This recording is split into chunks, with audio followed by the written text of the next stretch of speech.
कब तक लगते रहेंगे खाकी वर्दी पर दाग। कलेजा दहला देने वाला दृश्य है। विजुअल ब्लर करके दिखाया जा रहा है क्योंकि हर कोई इस तरह के दृश्य को नहीं देख सकता है। दृश्य के बारे में बता दूं कि बीच सड़क पर एक लड़के को बुरी तरह पीटने वाला यह शख्स पूर्वी दिल्ली के न्यू अशोकनगर थाने में तैनात सिपाही मोनू सिरोही है। दिल्ली पुलिस का यह कांस्टेबल बीच सड़क पर एक नौजवान को बालों से पकड़े हुए है और उसकी पीठ पर केहनू से वार कर रहा है और अन्य पुलिसकर्मी खड़े हैं, तमाशबीन बने हुए हैं। इस नौजवान को इतनी बुरी तरह से पीटा गया कि उसकी मौत हो गई।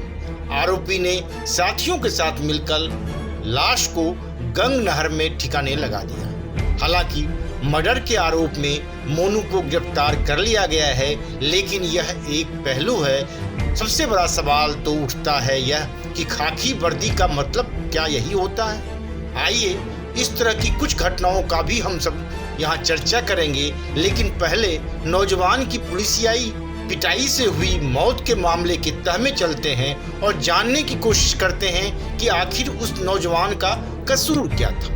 बता दें कि यह एक व्यक्ति की गुमशुदगी के बाद जब दिल्ली पुलिस ने उसकी तलाश शुरू की तो उसके हाथ एक वीडियो लगा।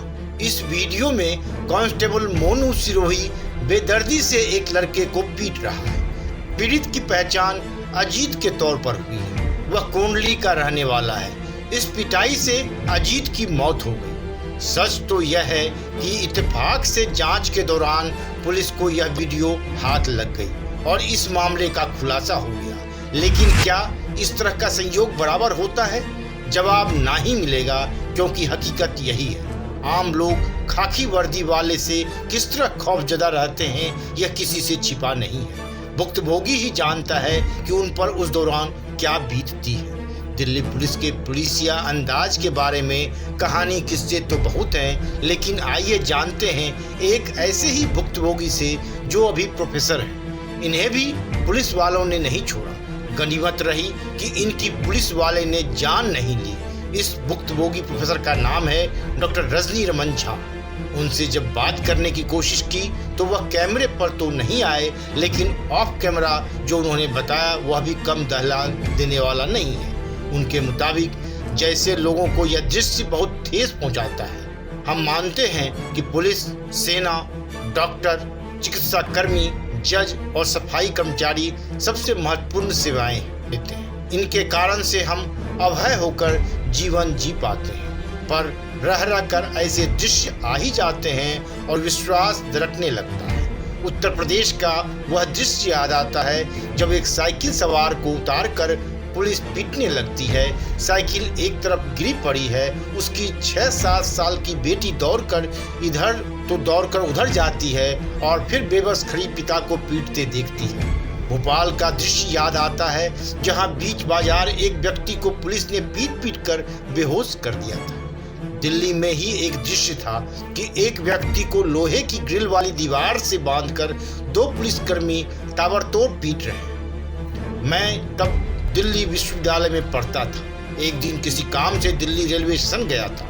हमने देखा कि एक पुलिस वाले ने एक को धक्का दिया और एक रिक्शे वाले को एक झापड़ मार दिया। जिस बेबसी से रिक्शा वाला अपने गाल से हला रहा था वह 25 से अधिक वर्ष बीतने के बाद भी अमिट। मैं दिल्ली में अपने गुरुदेव के साथ एक सड़क से जा रहा था। पुलिस की एक जीप ने एक स्कूटर को टक्कर मार दी। हम दोनों दौड़कर वहां पहुंचे।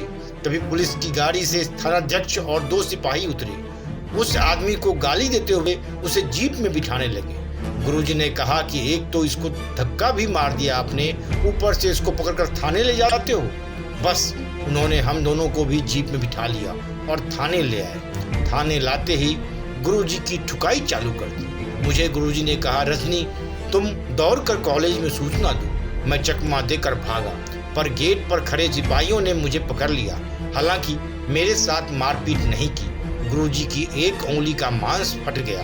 बाद में कॉलेज के लेक्चरर आए और हमें छुड़ा कर ले गए। एक और घटना उससे भी रोचक है। मेरे एक मित्र और मैं दिल्ली के मॉडल टाउन के एक सिनेमा घर में फिल्म देखने गए। बहुत भीड़ थी, हाउसफुल था। हमने देखा कि ब्लैक में टिकट बेचा जा रहा है। हम दोनों ने वहां खड़े एक सिपाही को कहा कि देखिए, यह टिकट ब्लैक बेच रहा है, तो उसने हमें ही झिड़क दिया। हम कुछ बोलते इससे पहले ही वे हमें पकड़कर थाने ले गए और कहा कि आप दोनों पर टिकट ब्लैक करने में केस दर्ज होगा। हमें काटो तो खून नहीं। असहाय खड़े थे, बिल्कुल पुलिस की मर्जी पर। विधि का विधान। हमारा हॉस्टल का एक साथी वहां था। हमें थाने ले जाते देखकर वह बस से वो हॉस्टल पहुंचा। सभी साथियों को खबर दी। हॉस्टल में हमारा बहुत एकता थी। 1 घंटे के अंदर हॉस्टल के 25 से 30 छात्र थाने आ गए। थोड़ी बहस हुई, फिर किसी बड़े पुलिस अधिकारी को फोन से सारी बातें बताई गई। उन्होंने हमें छोड़ने के लिए कहा। जान में जान आई।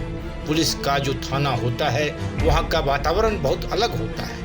वहाँ निश्चय ही एक अकेला संवेदनशील व्यक्ति का रक्तचाप गिर सकता है। ऐसा नहीं है कि वहाँ सभ्यता की से बात करने वाले नहीं होते, बल्कि अधिकतर ऐसे ही होते हैं, किंतु दिन रात अपराधियों के ही आमद रफ्त से पूरे वातावरण में ही नकारात्मक आवेश भर जाता है। बड़ा भय इस नकारात्मक वातावरण से ही होता है। पुलिस और न्यायालय कमजोर से कमजोर का सहारा होना चाहिए।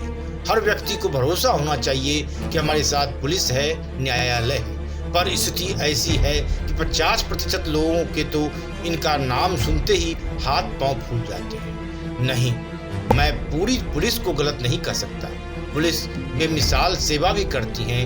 कोरोना काल इसका सबसे बड़ा उदाहरण है। तब पुलिस द्वारा घर से निकले आदमी को दौड़ाना गुदगुदी उत्पन्न करता था। खूब हंसी आती थी। पुलिसकर्मी भाइयों एवं बहनों, आपको हमारा सल्यूट है, पर ऐसे कर्म मत करिए। करते कुछ पुलिसकर्मी हैं, बदनाम पूरा विभाग होता है। आपके विभाग के उत्कृष्ट कार्य भी इससे ढक जाते हैं। आप तंत्र की सबसे बड़ी ताकत है। यह ताकत रक्षण के लिए रक्षणाय है, दूसरों को सताने के लिए परेशान परिपीड़नाय नहीं है। इसे समझें। Bureau report, one day matter.